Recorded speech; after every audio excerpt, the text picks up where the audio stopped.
thanks for joining us today. I appreciate you coming on the Wild Heart Athletics podcast and sharing your time. And I'd love for you to just introduce yourself to our audience, and just tell us about yourself. Sure. Thanks so much for having me. My name is Isabel Benvenuti. I'm a paraclimber on the U.S. paraclimbing team. I'm an arm amputee. I've got a little bit below my right elbow. I've been on the team. This is my second year on the team. I've been climbing for about 3 years now, both indoor and outdoor. I live in LA, Southern California, and I've found a really great climbing community out here. It's great. That's really awesome, and I like that you mentioned the climbing community because it's just spectacular, and I think a lot of people on the outside don't really understand how special it is. And I'd love to kind of hear your first experience entering the climbing community as a new person, then as you've developed your athletic career. How's it been? Sure, yeah. So I got into climbing because my friend took me one time, and I never really considered how being a paraclimber would make it any different for me, or how it might be challenging. I was born without my hand, so I kind of just I don't have to really consider that as something that might be an issue because I'm just so used to it.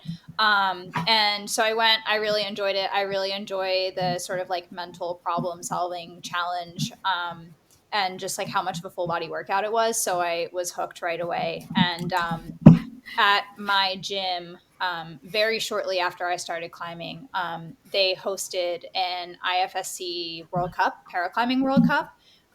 And so I just went and watched with the same friend that got me into climbing. And I had no idea that paraclimbing was a thing apart from this introduction.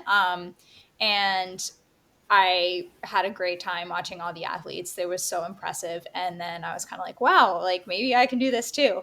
And so that's kind of how I got started, and I just went from there.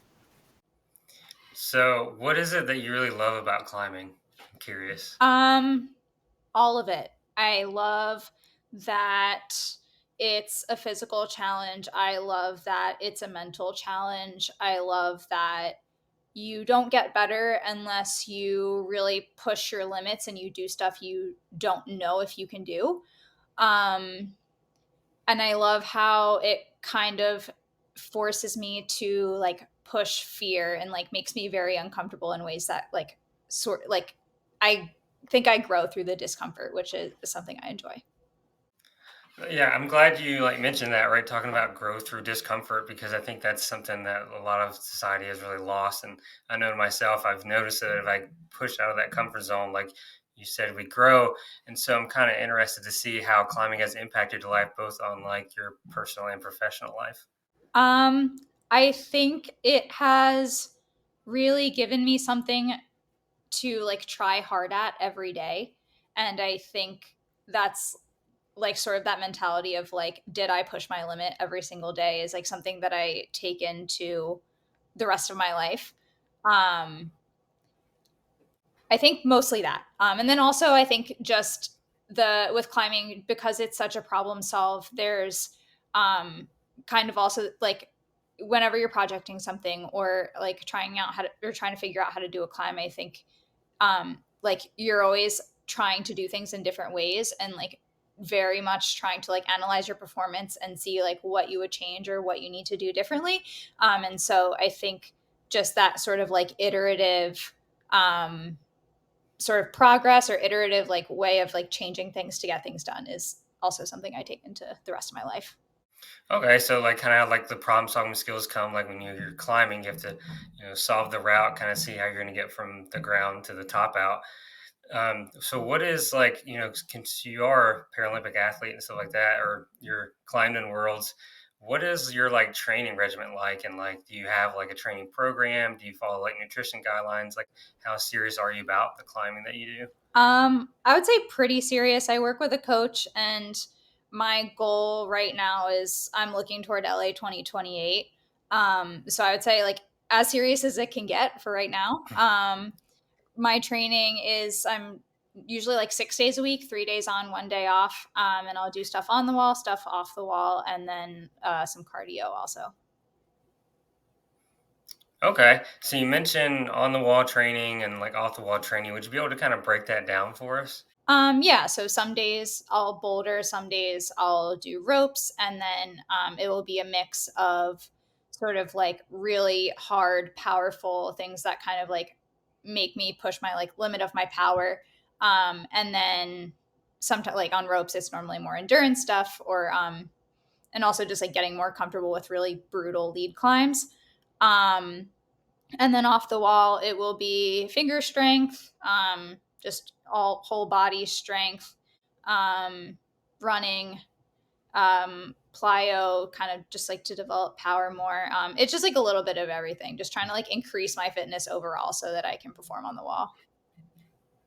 I got you. Yeah, I appreciate you breaking that down because I know a lot of people don't understand like how you have to, like you mentioned, you have your on the wall training where you're doing the lead climbing, things like that, climbing with rope, where you're bouldering, and each of those disciplines kind of develop a different power or like what we would consider endurance.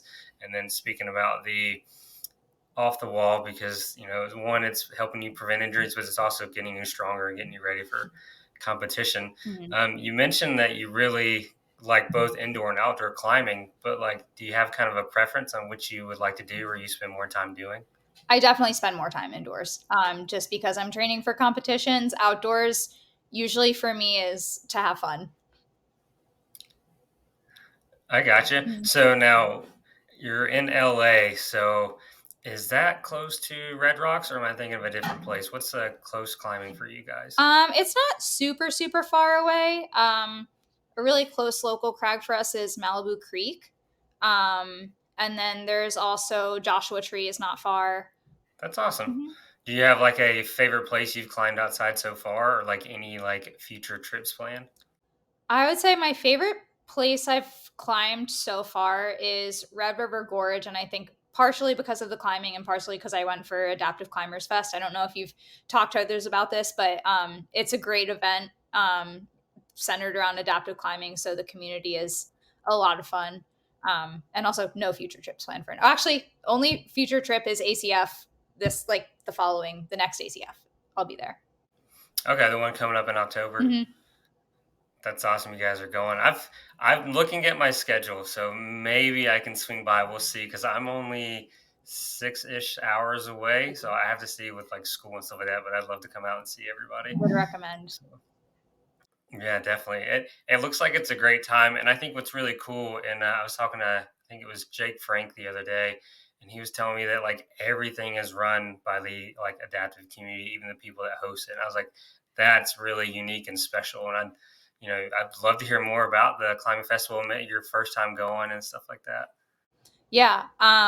So I'm relatively new to ACF. This is my second one. Um, and I had such a great time my first year. It was a great way to get outdoors, and just to like spend really like more fun time with other adaptive climbers, because normally when I see them it's in competition, so there's like a little bit more intensity there. But at ACF everyone's having fun, everyone's trying hard, and you're outside climbing, so like you really can't beat that.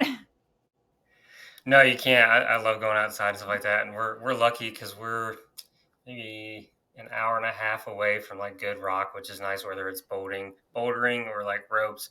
And really want to highlight the fact that you mentioned fun. And the reason I bring that up is, it seems like, and I've talked to climbers before that have went down the path of like training for climbing, getting ready for competitions. And I noticed that some of them kind of mentioned that training like that and being really focused can sometimes take the fun away. And I'm just curious if you've ever experienced like that, or are you really good at like balancing kind of the like fun, like you said, going to the adaptive climbers fest, but then you're also like, okay, it's time to train, get ready for comps.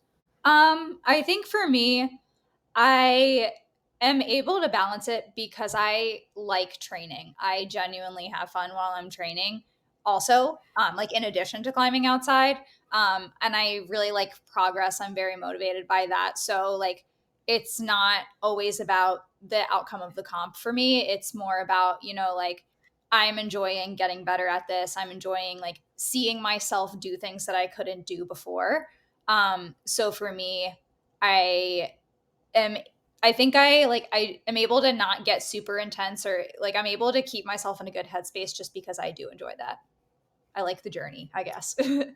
I gotcha. So it seems like it's more like internally motivated, right? Because you enjoy the training, and it's like more like, did I get better, day by day or Yeah. stuff like that. Yeah, it's like I got better, or like did I get better? Did I work on things that challenged me? Am I doing things that like I wasn't able to do before? Yeah, that's that sort of thing. I gotcha. When was like the first time you noticed like some progress, like both with your training and then kind of when you first got into climbing? What was that like as well? In the beginning, I think I noticed a lot of progress really quickly just because like I was developing strength, and I think it felt really good to like know that I couldn't do something before and then I could. And then more recently I found a lot of progress and a lot of stoke with lead climbing.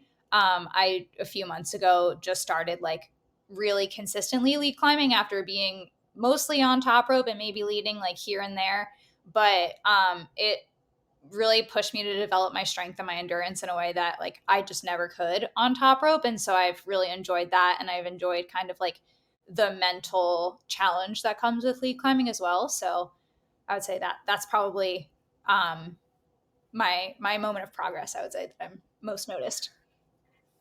I gotcha. Was there like a definitive mental switch too when you kind of go from like top rope to like lead? I'm curious because I have the same thing where I'm like top rope, I'm like, all right, this is great, and then lead, I'm like, I'm gonna be a little more cautious. Yeah, it's partially being more cautious and partially for me, because like I have one hand, I'm always clipping with my left hand, and I'm always hanging off of like whatever I'm hanging off of to clip with like my half arm.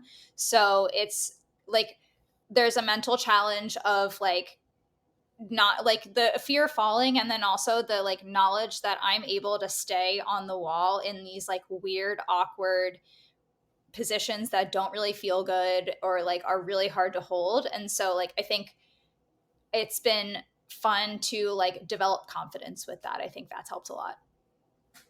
Okay, that's awesome. Mhm. So do you feel like you're starting to trust like your right arm more and more as you get into it? Yeah. Yeah. I don't think I ever didn't trust it, but now I Yeah. trust it a lot more. And I know I have a lot more strength than I did before. So you mentioned, I think we were talking about like your fun with training and you enjoy it. So is there like a particular aspect, or do you just enjoy everything about it when it comes to training? I think I like all of it, but I like some of it more than others, or is like some stuff more than other at different times, you know? Like when I'm really tired and I feel like kind of burnt and I had a bad day at work, or like I don't I like, I just like am not motivated. Doing hard boulders is like really tricky for me, or like coordination moves are really tricky for me. Just like some of that like really try hard stuff is hard, but I think like when I do force myself to go and like do something that's challenging and eventually see progress with it, I do like it, and I'm able to kind of like find the stoke in all the different types of training. So it depends on the day, but like I do enjoy all of it. No, that's awesome. I'm glad that you said that. Mhm. I do enjoy training. I haven't climbed as much recently, but one day. Um, so, given kind of like your focus and determination when it comes to training and climbing, did you always kind of have that mentality before you found climbing? Like, did you have other sports you played, like in high school and middle school and stuff like that? I was really not an athletic kid at all. I would like when I was maybe in high school, I started running, getting more into fitness, and then I kind of lifted weights all through college. And um, that was kind of what I was doing when I started climbing. So I guess I had this like mentality of you have to try hard if you want to make progress. But I think just in life, I'm somebody that like I enjoy pushing my limits. I enjoy trying hard at like whatever I'm doing. And I think I kind of go into most things with the mentality of like, there's a way to do it, even if it's like not the most obvious. And like, it's just a matter of finding what works. And I think that translates really well into climbing. So, would you say you've kind of always had a skill of like figuring like a workaround when it comes to certain things or problems? Yeah, I would say so. I got you. Do you think that skill was there before climbing? I think that skill was there because I'm missing a hand and I have no choice but to do that in all of my life, you know? Yeah. That's fair. I was just, Yeah. curious. I'm sure it was, but like, Mhm. it's interesting to see like how everybody has kind of developed their own like workarounds and things like that. And um, yeah, I appreciate you just sharing that. Mhm. That's funny that you said you weren't athletic growing up, but like, Yeah. I'm sure. But running, I mean, running is that's intense, Mhm. So when you say talk about running, did you do that like for sport, or was that just for kind of your own enjoyment? Just for my own enjoyment. And then in COVID, I ran a lot just because like there was nowhere to go and outside was nice. So I got into it a lot then. But then I don't know. When I got into climbing, it was just like this whole new challenge of like I have to be strong. My entire body has to be strong. So like I just really enjoyed that. This like huge way to push my limits. And so was there like a particular thing that really just like drew you into climbing? Like I know you said you went with your friend and Mhm. you enjoy the training, but was there just like an aha moment of like this is what I need to do. This is my sport. I love this. Um, I think from the very beginning, I just like have enjoyed it more than any other sport I've played. Because it is so like varied. You're never doing the same thing. Um, and like it changes like yeah, I guess it just like changes all the time, right? Like you never know what the setters are going to throw at you, like in the gym or in a competition, or in like, then there's also the element of going outside where you're like in nature and it's beautiful. And I don't know, there's just like so many aspects to it. And just like so many ways that it can challenge you. And I really enjoy that. I got you. Would you? I'd love to kind of hear your experience with like the climbing community. As far as like going to the gym, making friends, things like that, and then how it's just like transition now to going and being a paraclimber and competing in those sports.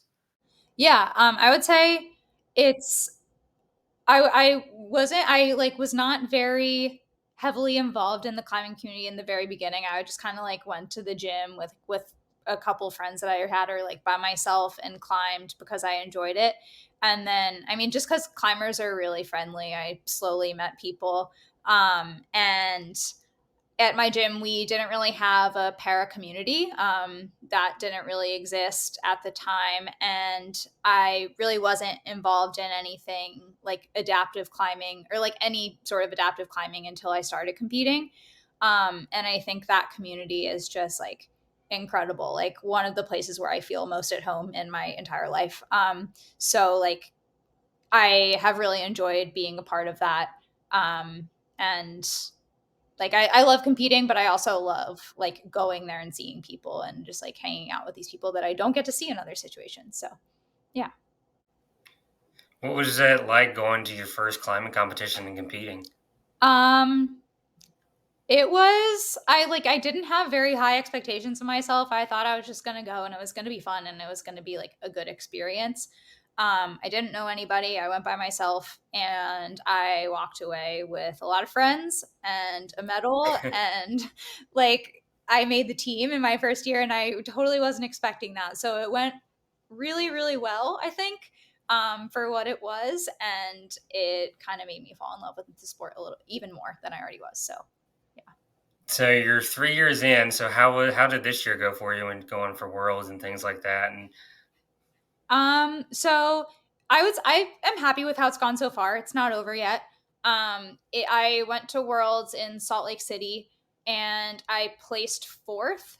And I think like even though it wasn't the highest I've ever ranked in a competition, it's definitely the best I've ever climbed. And I like I think it was like probably the competition I was most happy with out of any that I've done in terms of my performance. And I walked away with a lot of like learnings and things I knew I wanted to work on. So all in all, a huge success, I think. And then I wasn't at this most recent Worlds in Innsbruck, but I'm training right now for the last one of the year in Arco, which will be late September, I believe. okay, and that one's going to be in Italy, right? Because it's a Yeah. newer one they just added. Mm-hmm. That's awesome. So you're getting prepped and ready for that. Yep. Looking forward to it. I gotcha. Um, so besides climbing, do you like get involved in any other active hobbies and things like that besides running? Um, so I think like for right now, climbing is like my main thing. When I have time, I like to paint. I enjoy AI just because that's my job, and I like kind of like to stay up to date on what's happening. So less athletic hobbies, I would say, but yeah, other hobbies. No, that's fair. That's painting. That's a really hard thing to do. Like, and the creativity that everybody that has that I've seen that paints is just phenomenal. I've never not seen a bad painting. I actually did. Actually, it's this side, the one that's behind me. This cow. Yeah. That's really pretty. I can see it in the background on the video. Yeah. So yeah, that looks great. So do you paint like so many a week, or is it just kind of like a like kind of like a reset? Like, you know how some people are like on social media all the time where they watch all the TV and you're just like, no, I'd like to paint or read or things like that to kind of like get away from the day since you spend so much time. Because I know you're talking about work and you mentioned AI, so it sounds like you're on computers a lot. Yeah, I really high screen time for me, which is not always the best thing. So yeah, painting is something where like I can just shut off all my screens and kind of just like be in my own world. And it's more of a when I have time thing. I don't do it as much as I would like to, just because I am busy. I'm at the gym, so yeah, it's when I can, it's really great. I gotcha. And so I was looking on your Instagram and I noticed you like to travel a lot. And then speaking of painting and traveling, I'm really curious, like when you travel, do you try to go to like art museums and galleries and things like that? Um, Not necessarily. I more travel for like food and fun, I guess. Yeah. And also, I guess like comps have given me a really great reason to travel and see places. So, yeah.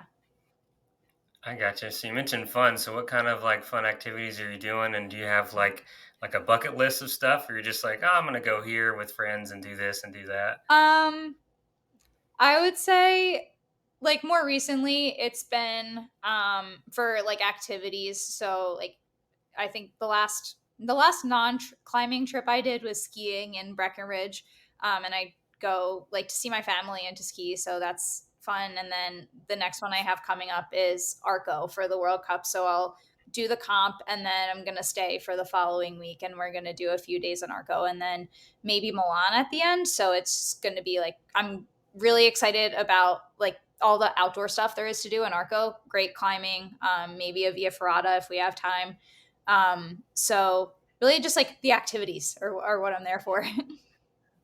That's awesome. And that's great that you keep so active. I mean, that's like a really good thing. Yeah. That's awesome. Oh, you're so full of surprises, you know. I didn't that's cool that you're talking about your painting and then I can still see it in the background. Oh. That's awesome. So, did you kind of like have that artistic ability like already, or is it something you had to kind of work on and develop? My grandma taught me how to paint. And because I mean, she did like when she retired, she took it up and was really, really good at it. So she taught me. And I got into like when I was a kid, she taught me, and then I didn't do it for a lot of years. And then during COVID, because like my life was basically looking at a screen all the time. Because like when after work, there's nothing to do, you're like watching TV or whatever. Um, so I got into it for like so I wouldn't look at a screen 24/7 basically, and I really enjoyed it. And yeah, I've been doing it a little more consistently since then. Do you have like a favorite painting you painted other than the one you kind of got in your background, or Um not I don't not that I can think of.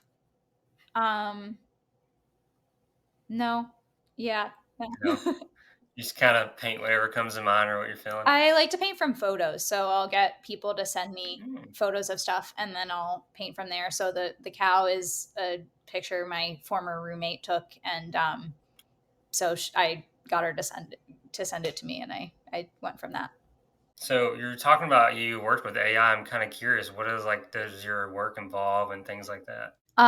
So the company I work at, they make chat bots for sports and entertainment and tourism. So like, if you go on a website and the bot comes up and you want to ask it about like tickets or like where to park or something like any question about an event, that's what our product is. And so my job involves a lot of data analysis, a lot of playing with, or like, I guess not playing with, but like working with large language models, like ChatGPT type of models, and just trying to get them to be helpful, behave, answer questions well. So you're basically like training the AI chatbots and like creating them. Hmm. Yeah. That's really interesting. Do you have to like code specifically, like and know like coding skills and things like that? Yeah. Coding, some looking at data, and then just like the like large language model, like writing prompts, stuff like that. That's awesome. Sounds like it's oh, that's sounds complicated, but then at the same time I don't have a tech mind, so I mean, it's fun. I think the complicated thing about it is that it changes all the time. It's like a very fast moving industry, but um, I enjoy that. I enjoy kind of like just kind of like I enjoy in climbing. Like you never know what's going to get thrown at you. So I like that. so you're not one to sit around. You're like I'm going. I'm going to go do something. Yeah. Sounds like. Yeah. Yeah. Right. No, that's awesome. That's good. So like what's so since you're in front of a screen all the time, is there a way you kind of like, do you have like a stand-up desk or things like that? I'm just kind of curious, like how you, because I mean, I know you're climbing and things like that and staying active that way, but sometimes when it comes to desk jobs, I know you kind of sit a lot. I'm in school, so I'm sitting a lot, so I get it. So I'm kind of curious, maybe some like little tips and tricks that you do to kind of stay, I guess, not sitting or I don't know. Yeah. I have a stand up desk. I don't stand as often as I should, but I will spread out my workouts. So like I run and train usually in the same day. So I'll run in the morning, train in the afternoon. So I'll get kind of like a little bit of movement in the morning and then more movement later. Um, I definitely take breaks to stretch in the middle of the day. Um, it just helps, I think, like especially if I'm going to go train later, like it helps me feel less stiff when I get to the gym. I would also say those are my main ones. Now, would you say you like developed that routine like over time, or is it something you're like, hey, I know I need routine, and it's like been really good for you? Um, I think I'm someone who like I really do need routine. It works well for me, and I've developed it. Yeah, like I would say over time, I've the running has kind of been consistent for like even before I started climbing. That's something I've kind of done for years, and then other stuff I've kind of slowly added. So yeah, it's kind of like a work in progress, I guess, or like something that is like incremental. I gotcha. So, do you have like a set standard that you run every week, like 20 miles a week, 30 miles a week? Yeah, normally I just do 3 miles a day. Oh, that's really good. Yeah. I It's gotcha. some days it's faster, some days it's slower. Like some days it's pretty terrible, but I just it's like a matter of getting it done. Yeah, no, you're right. It's a matter of like putting on your shoes and running. So I hear that. I try to run occasionally in the evenings when I can, but 2 days that's a lot. So are you? So seeing that you like run every day and then you're also training in the evenings after work, are you pretty consistent when it comes to like nutrition and things like that? Yeah, I have to kind of be prepared, and I guess I work from home, so that's nice. I can like make meals at home. I don't have to worry about like not having food while I'm out or things like that. So yeah, I just have to like make sure I'm eating enough, and normally I do because I'm at home and I can cook and eat and stuff like during the workday. So I don't have a problem with it, I would say. Yeah, I think it is benefit kind of either working from home or like my program is hybrid. So we're like at home for 2 months, then we go to like the actual class work stuff hands on for a couple weeks, and then we come back. So I'm really lucky and fortunate that I can cook a good breakfast and lunch and things like that. So I got real lucky there. So you mentioned that, like, with traveling, you're kind of all about, you're a foodie. So is there like a specific cuisine you really like, or kind of a place that's like really just like amaze you with their food? I mean, I love Italian food. I love like most Mediterranean food, I would say, but I think my favorite thing about traveling for food is just like trying different things and trying local things. Um, so I'm like pretty much always down to try any dish whenever I go somewhere. Now, when you travel, do you like to go and try to immerse yourself in the culture and go to like little local places and things like that? And then also like kind of the big touristy destinations, or are you kind of just like, I just go where kind of my feet take me and where the adventure goes? I think it depends on the trip. I think, and also like how much time I have. Like, I think if I have time to like do the research and find all the little local places, then I definitely do try to do that. Or even like, I don't know, I think like if I'm in a place that's smaller, that is a little easier because there isn't as much big touristy stuff to do. But yeah, I it depends on the trip, I would say. So, seeing that you like work from home and things like that, have you ever thought about doing the whole like travel van life and things like that, or are you kind of just set where you are and um, I think for me, the travel van life would be hard because I'd have to like plan around training and making sure that I'm always somewhere where I have like what I need to train. Um, so I do enjoy kind of like being in one place. But I guess like my family is on the East Coast, so I have thought about like ways that I can sort of maybe like get closer to them like longer term or like I don't know. Like go different places just like for like family purposes, I guess. so I can tell just kind of from our conversation, you're like very goal oriented when it comes to training and things like that. So, given now that the Paralympics is going to have climbing in it in 2028, and I think that's in, is it in LA or is it San Diego? I can't It's remember in the LA. location. It's in LA. So, you're talking about training. Is that like the ultimate goal you're like preparing for, or are you kind of like keeping that in the back of your head while you train for the next World Cup? I'm keeping that. I mean, I think that's my ultimate goal, but I think like the experience along the way is going to be useful for it. Like I think in the intermediate, like I want to do as well as I possibly can at every comp that I can go to because it's good experience for that. Um but sort of I am thinking kind of like in that like 4 year span of time, I guess. Okay, no, that's really good, and that's hard to think of. 4 years from now, Yeah. a lot can happen. Yeah, I guess it's interesting because like it's 4 years away, so like I almost wonder if the sport is going to look different than it does right now. Um, like, are the routes going to be harder? Are they going to be demanding different stuff from the athletes? Like the field could be totally different. So I think like there's a lot that we might need to be ready for, or that like they might ask the athletes to do. So I'm kind of looking forward to seeing how that all plays out. Yeah, that's interesting you point that out, right? Like, are the routes going to be like a little bit harder than kind of like the World Cup that you guys see? And, I'm kind of curious too, because I was talking to Jake and he was telling me that now there's like some training stuff that USA Climbing is coming out for, because I guess he's in Salt Lake area and they're starting to come out with stuff for paraclimbers and like when it comes to training. And I know you already have a coach and stuff like that, but it seems like everybody's ready to go.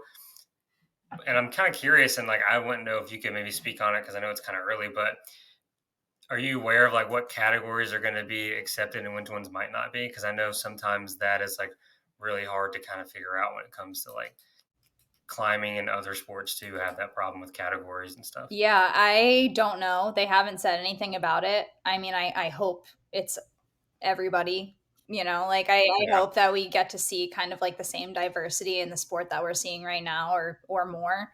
But yeah, we don't know yet.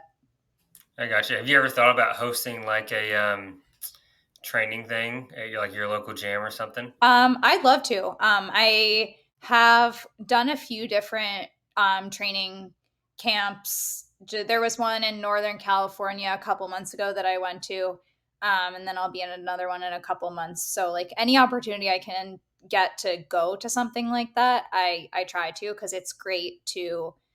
It's great to have other people with similar goals, like kind of around you while you're training, definitely. And we all learn so much Yeah, from each because other. Yeah, that's fair. I can see how you guys can help each other a lot, Mhm. when it comes to certain things like body positions, stuff like that, versus someone that's able bodied can be like, oh, yeah, just reach for it. And it's like, okay, it's not that easy. Yeah. Yeah, or even just to like That's all. learn some of the skills that other climbers have, like that allow them to do moves. You with whether it's like a short arm span or like something else, like kind of learn what their workarounds are and like what can work for me too. Do you have like a pretty good adaptive community kind of where you're at with your local gym too? Or is that something maybe you're like trying to build up? We used to have an adaptive group. It doesn't exist anymore. There is I don't know if you're familiar with Para Cliffhangers. They're an adaptive climbing group. They have a chapter in Pasadena at a different gym than mine. So they're there. They're a little hard for me to get to, so I don't participate with them like very actively. But I am in touch with a few paraclimbers in the area. So it's I'm in touch with the community. I wouldn't say that like I'm actively involved in it all the time in LA. It's more just like me and my training while I'm here. I mean, that's fair. That's like I can kind of see that because you guys are kind of spread all over. I was talking to Seamus who lives in Canada, and he's like, "Yeah, you got me and my wife are here, and then you have someone across the country over there, and that's about it." And I'm like, "Oh, wow!" And I didn't even know that because I was talking to him that Canada, when it comes to like the climbers going to the World Cups, like don't really have funding or anything. It's kind of like all on their own, which I'm curious if that will change now since like climbing isn't going to be in the Paralympics. Yeah. Yeah, I hope so. I mean, for all federations really, because that is a challenge that like I know in the US too, like some of our athletes get funding, but not everybody does. So like people don't compete because they can't. So which is like you're missing out on experience. So hopefully we see more of that, like more support for athletes going forward. Is there, could you kind of break that down for us? Like, you mentioned that some athletes do get some funding and others are kind of having to pay their own way. Like, what's kind of like the typical way to get to Worlds? So first you have to make the national team. And this is just in the US. I think other federations might do things differently. I'm not really sure, but in the US, we compete at nationals. And that normally happens in March. And based on how you place at nationals, in like historically, it's been top three per category, make the national team, and then you're eligible to participate in World Cups. And then um, it's like top it's been like in my experience top one or two depending on the year and like what the funding situation is get funding for worlds or get a stipend for worlds. Okay, Yeah. I gotcha. And then, but if you don't place in a specific, like whether it's like third, fourth, stuff like that, like you just mentioned, are you still able to like go to Worlds and compete? It's just like kind of on your own dime, or It's so if you don't get funding and you're on the team, so I think if you're in the top three, then you can go and it's on your own dime. And then if you're like four, five, six, or below, you're on what they call the development team, and you can go if they have a start for you. So there's like they have a certain amount of athletes per category that they can have give starts to in the competition. So they'll take like up to however many per category that they can.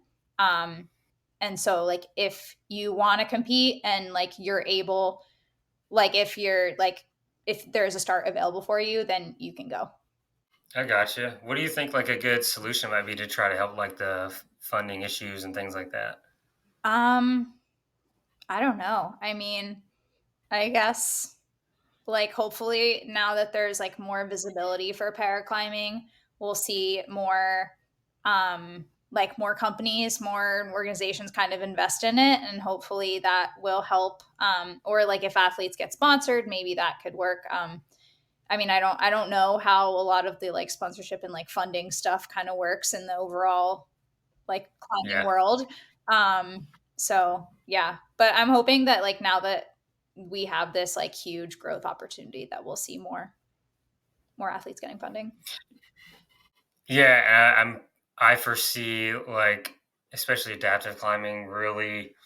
since it's going to hit the main stage with Paralympics, kind of like climbing did with the Olympics, I feel like it's going to get a lot more awareness and like, what it needs to, right? The awareness basically, which I think it's a great thing.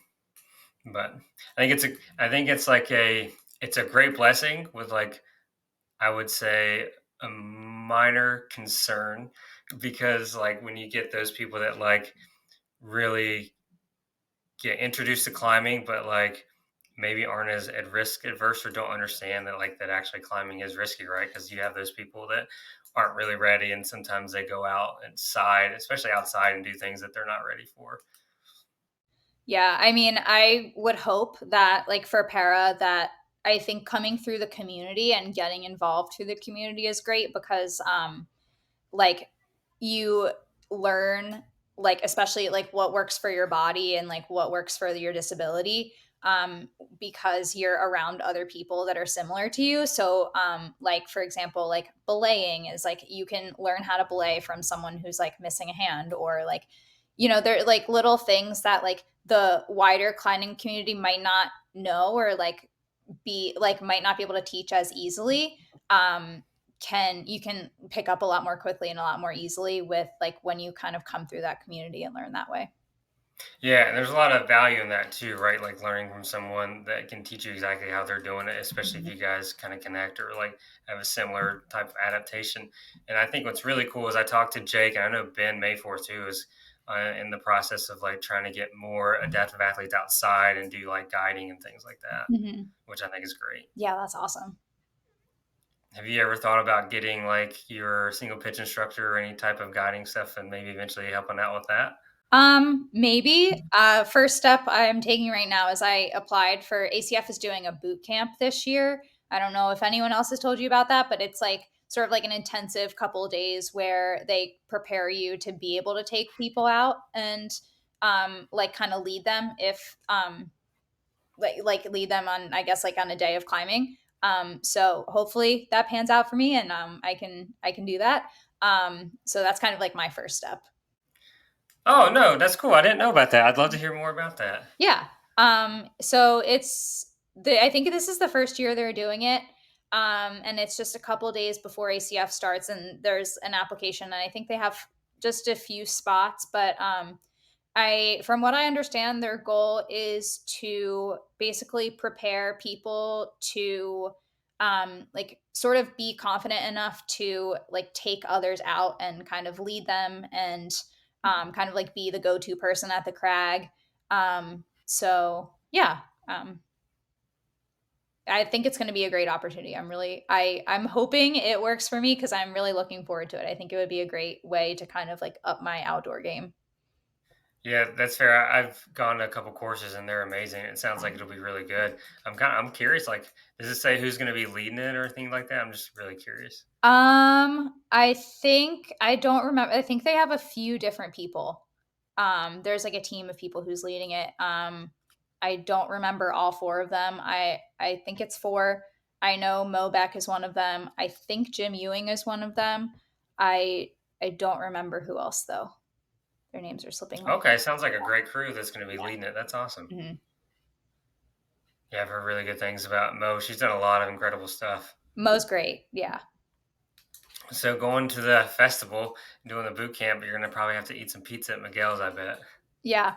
I missed it last year. They had Miguel's Pizza, but I hadn't flown in like that day that they had it. Mhm. So hopefully this year I'll get to try it. Have you ever been I to like the actual place? No, I drove by it as I was leaving last year, but I'm very curious.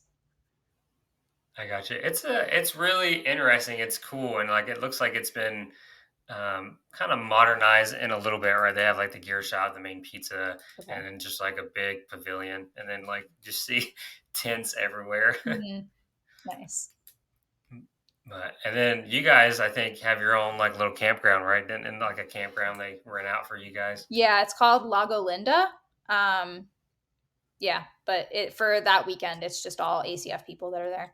That's awesome. I bet you guys. I've heard some stories that you guys get pretty rowdy at like some after parties and stuff. So I'm kind of curious how that's going to be. Yeah, I mean, I only have 1 year of experience, but it was the year that Seamus got married, and Seamus and Olivia got married, so it was quite a party. It was cool.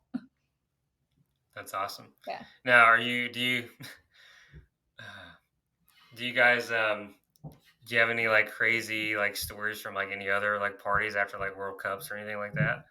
I would say like the most fun thing is the Salt Lake World Cup. It's like kind of tradition to go to this sort of like Western themed dance hall afterward for the after party. And so there's line dancing for a lot of the night, and then there's a mechanical bull that gets goes on at some point, and it's really fun to watch all the like watch and participate and be like a paraclimber riding the mechanical bull. Um, because we have some like very interesting ways of staying on. But yeah, really great time. I got you. What's the most unique thing you've seen for someone to like ride the mechanical bull and stay on? Um, no legs, just like hugging the neck. Or like not really using their legs, just like hugging the neck and staying on there. I don't know how they do it, but they do. I gotcha. I've heard sometimes the amputees like to get on there and like, or at least maybe it's one. I can't remember. Someone was telling me that they like to take their leg off and start swinging it around. That tracks. Yeah, definitely. That's really cool that like you guys get to go out and do that and like celebrate. That's because the World Cup, that's a big deal. Hmm. Especially, and it's what's awesome is like how Salt Lake has that, right? And it's like the epicenter of like USA climbing, but then you have people like Seamus and them from Canada that come down and climb and stuff like that, and you guys just meet all these incredible people. Yeah.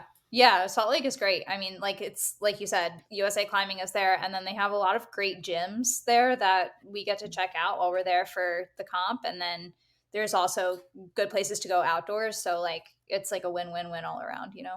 Yeah. Do you have any like current outside projects you're working on, like any boulders or stuff near you? Not really, just because the majority of my climbing has been inside recently. Um, but I am looking forward to getting outside. Like, if not before, then definitely at ACF. Do you have any like kind of like moving forward or like maybe in the future, do you think you might slowly see yourself transitioning to like more outside, or do you think you're always going to be kind of about the competition and stuff like that? I think for the next 4 years, I'll probably focus, or at least like I'll focus my training on inside and prepare for competitions. And then afterward, I think I'll probably reevaluate and see kind of like what I want to do from there. I gotcha. Where was like the first place you went outside climbing? Um, Malibu Creek in it's in Calabasas, so like not too far from LA. Um, yeah, really beautiful spot. I gotcha. So comparatively, what was it like, kind of going from indoors to like experiencing your first time outside? It was, I would say, like a little scary. Like I felt less comfortable kind of climbing at my limit than I did indoors, which I think most, like a lot of people do, which is understandable. I think for me, it's like a little easier. I think like once you start to get into like harder grades for climbs to be like very inaccessible just kind of because of the hold types that they have on them. Like for me, like I'm not going to fit my arm stump into very small pockets. Like that's really hard or like sometimes not really possible. So like it's like climbs can get very inaccessible very fast just like for that reason. But I think there, I mean, not to say that like there's not great outdoor climbing like for my body type out there. Like there totally is. It's just a matter of like finding things that work or finding crags that work, and going there definitely. Do you think it's like comparatively challenging, but like it's comparable to like indoor climbing when it comes to like challenge and like kind of route reading?